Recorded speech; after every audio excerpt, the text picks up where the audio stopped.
Okay, mayong mudto na usab kanatong tanan Luzon, Visayas, Mindanao.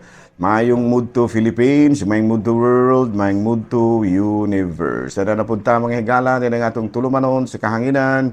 C-on-A, Catechesis on Air. O ako lang gihapon kini inyong ubos nga alagad, Reverendo Padre Edwin Academia Acab. Abay no adlaw na usab karon nga unsa ba tarong adlaw? Lunes. Unsa man tarong pizza? Pizza 10 ba taron day no?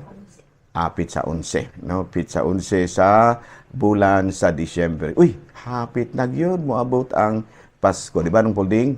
Ya tinuod gyud kana pa de. No, buwan na gyud karon kada. Pila na lang gyud ka adlaw. Very good, very good. Di ba Mr. Cheng? Natiro ka na pa rin, maayo gud siguro mga adlaw na tani kay mo kada ato pagdamang ka na importante kayo usab ka. Kada batok karihokat sa Pasko ba. Sa ingon-ingon na ni ana mahigala no. Aga to aga mga buhatono ni ining kabuntuhon no. Mangandam kita unya ato bang andaman ang atong kasing-kasing ug hunahuna no. Sama kagahapon adlaw mahigala no nga ang atong ebanghelyo kagahapon adlaw naghisgot gyud kabahin ni ana no. Sa may gihisgotan gahapon gabahin ni San kinibang San Juan magbubunyag no. San Juan nga magbubunyag no nga nag-iyahag yung giwali kung unsaon pagpangandam unsaon gyud pagpangandam ang Pasko no.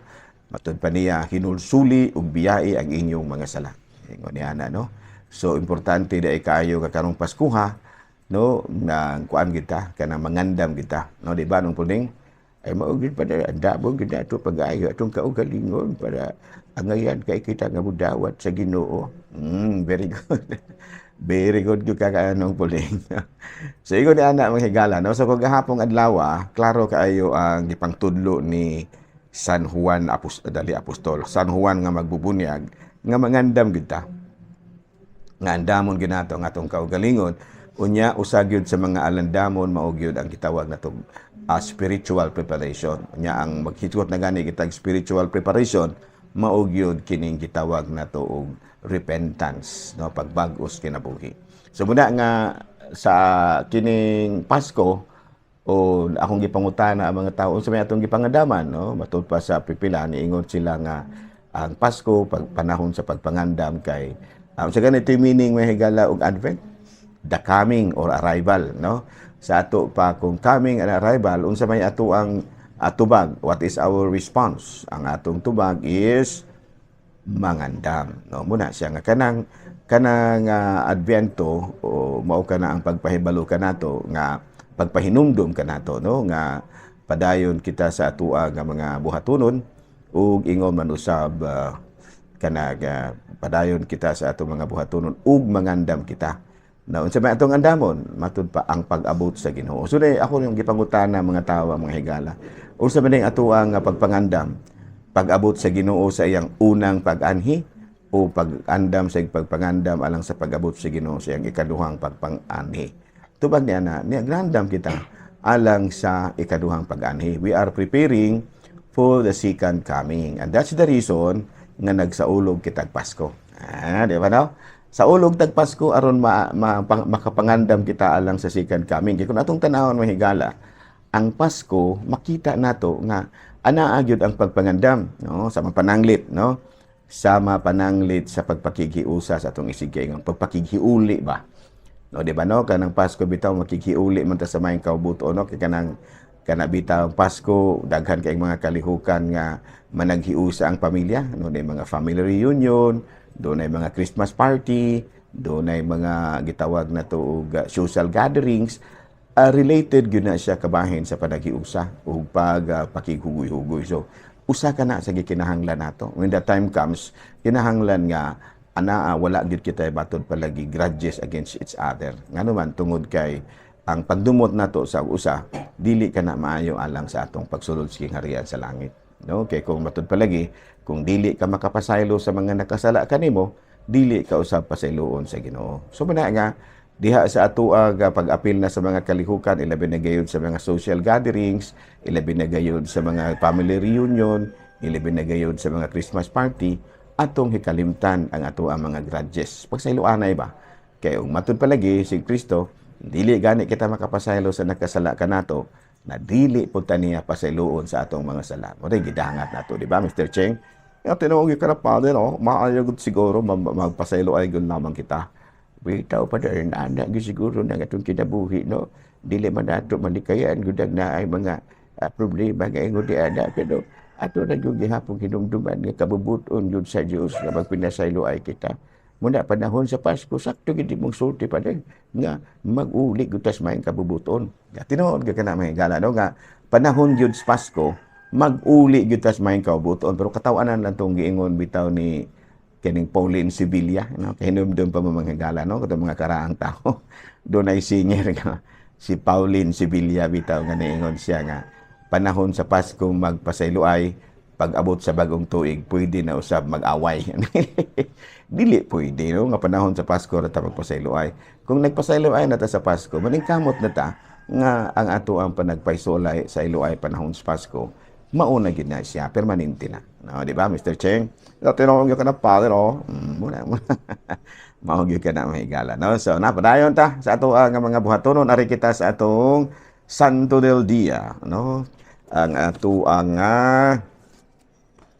kining gitawag og Saint of the Day. Saint of the Day nato December 11. December 11 ang ato ang santo karon mao si San Damaso II. Oh, Saint Damasus the Second. Natabunan ang kamera. San Damaso II. Saint Damasus the first, the second, dili segundo. The first ni siya, no, Saint Damaso I. Oh, San Damaso I. No, usa ni siya ka pope mahigala. During his pontificate was declared the official religion of the Roman Empire. Uy, kuanday kaayo ni siya kanang gitawag na to significant din siya kaayo si San Damaso the primero kay ngano man mauni sa iyahang pontificate, siya mo ay Santo Papa ni adto sa diha nga gideklara ni Haring Constantino nga ang Christianity mauna ang opisyal nga relihiyon sa sa imperyo sa Roma, no? She was the Pope when Christianity was declared as the official religion of the empire, and Latin became the principal liturgical language, no, of the religion, no? Sa ato pa na gideklara pud gihapon sa simbahan nga Latin na gyud ang gamiton nga pinulungan sa simbahan. Pero nganong Latin man tungod kay dili baya ang kanang Latin mo na ipinulungan sa kining Roma, no? Kunya gusto sa taga Roma nga kamaupong buli natin ang uban nga mga gitawag na to mga nasod, labi na gayod sa mga pari o mga obispo, ngano man aron panahon sa panagtigom dito sa Roma, dito sa Vatican, magkasinabot sila. There should always be, no, an official religion where everybody can understand.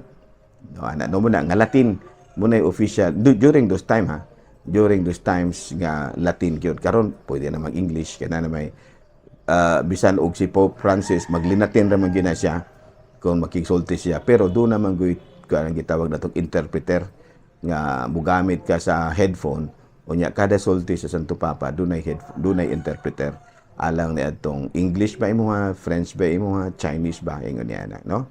So bana, no, he encouraged kining gitawag na to og Jerome biblical he endorsed lead to the Vulgate Latin to translation of scriptures.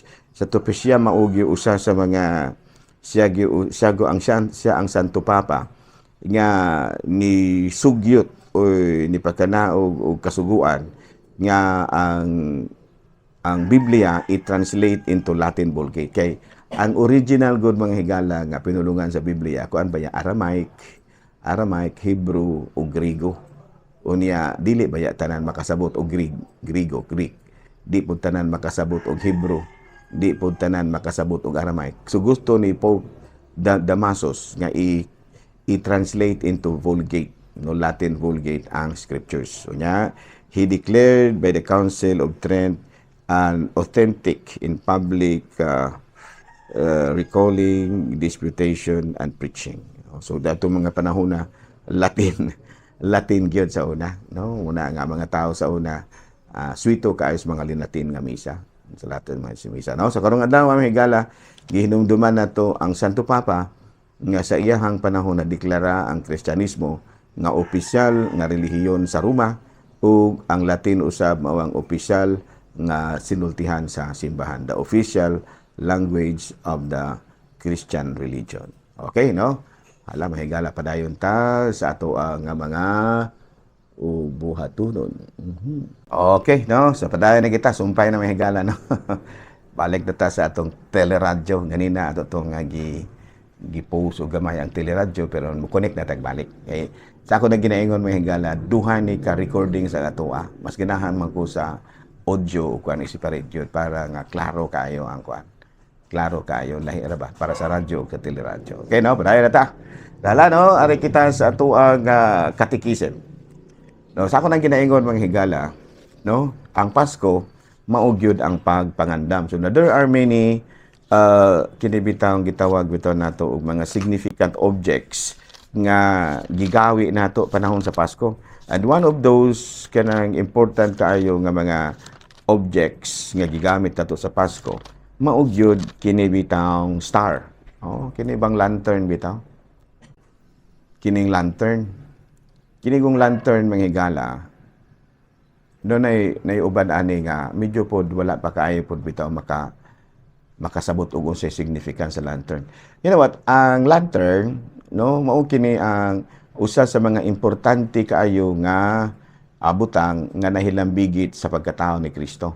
Kay if you remember, sa pagkatao ni Kristo, ang anghel mipahibalo sa mga magbalantay sa karnero nga nataho na ang mamahimong hari sa Israel, no? Unya maupod ang ni pabalupod sa mga tulo ka hari. Unya wala man lagi sila katoltol ug asa dapit nga natawo ang bata nitungha sa kalangitan ang first lantern, the original yun nga lantern nga maoy nigiya sa mga tulo ka hari ug sa tulo ka hari ug sa mga magbalantay sa karnero ngadto sa balay nga diin na tawo si Kristo. Ana, no? So muna nga natultulan gyud sa mga magbalantay sa karnero ug sa gitawag natong mga kinibag tulo ka hari ang balay ug didto ilang gihalad ang ilang mga gasa, no? So mao pud ta mga higala, no? Karon nga panahon na mao pud ilhanan nya diha ni anang maong panimalay gisaulog ang pagkatao ni Kristo. Sa nagmisa ko tigib, walay gatudlo sa bata ba? Nagmisa ko tigib nya. O sa akong pangutana dito, mura mag-apil kabulong nga magwali ko mga higala may pakapin man ko nga mga ginagmay pong joke ba, no? Kung mukan ko kanang usahay ngunyana, no? Akong ipangutana mga bata, ang balay nga walay butang star or lantern, inyo bang panaygunan? Doon na usa ka bata mga higala nga niingon dili sila manaygon kung ang balay wala kana bitang magbutang og lantern kay may puruhan nga dili mo hatag. In other words, wala ang espiritu sa Pasko ni anang panimalaya. Alang nako mura og it is not, generally true kay doon na pay mga balay nga wala pa makataod og kaning Katoliko ba o magkaaglipay o bisan unsa nga Kristiyano basta nituo lag Pasko nga wala pa makabutang og lantern. Pero generally ang duna ang impresyon sa mga bata basta wala gani star ang panimalay, murag wala sa uluga ang Pasko. Muna nga mura og imposible kayo mutunol na nimo pinaskuhan kung manaygon ka. Ila sa dami higala ha. Wala ko ana nagtudlo nila. So muna nga sa ato di ang pagsaulog sa Pasko, importante gyud kayo ang mga lanterns nga atong ibutang sa atong tagsa-tagsa ka mga panimalay, ilhanan nga sa atong panimalay natawag gyud ang batang Hesus sa ato ang panimalay. Okay? Unya unsa pamilain nga mga kahulugan mga higala. Kanang panaygon, no? Kanang panaygon ang unang panaygon mga higala dili baya ordinaryo nga mga tao ang naghimo niana. Choirs of angels, no? Choirs of angels ang una gyud nga nanganta og awit sa alawiton para sa Pasko, panahon sa pagkatao ni Kristo.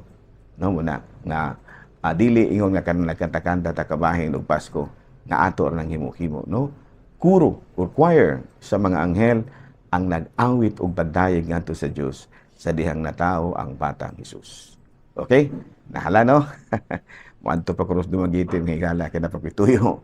So, padayon kita sa atong mga buhatonon og dungganay gyapon ta og mga adlaw ha. Alang sa lain na pong edisyon ni nga atong tulumanon sa kahangina. C on A. Catechesis on Air. Daghang salamat og maayong mudto Pilipinas.